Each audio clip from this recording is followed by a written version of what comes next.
get ready for blast off. 3, 2, 1, blast off!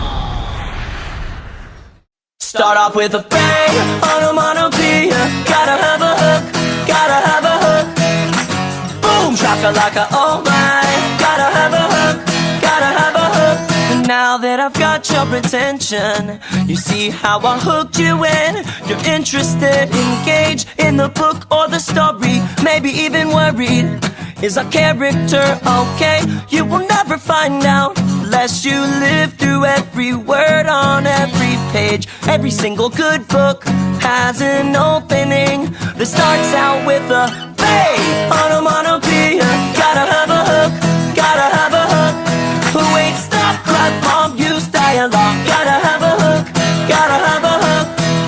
The next thing that I knew, transitional phrase. Gotta have a hook, gotta have a hook. Boom, shakalaka, oh my.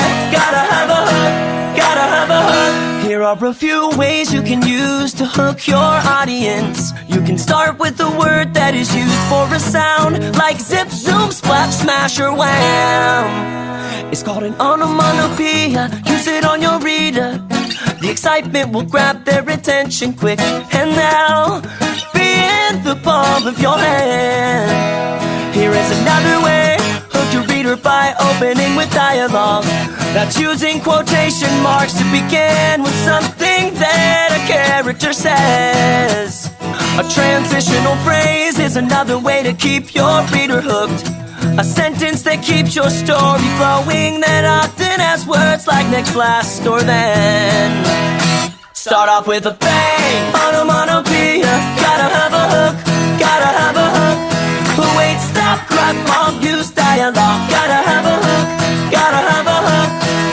The next thing that I knew, transitional phrase. Gotta have a hook, gotta have a hook. Boom, shakalaka, oh my. Gotta have a hook, gotta have a hook. Boom, shakalaka, oh my. Gotta have a hook, gotta have a hook for your reader. Boom, shakalaka, oh my. Gotta have a hook, gotta have a hook, Mr. Lemur. Boom, shakalaka, oh my.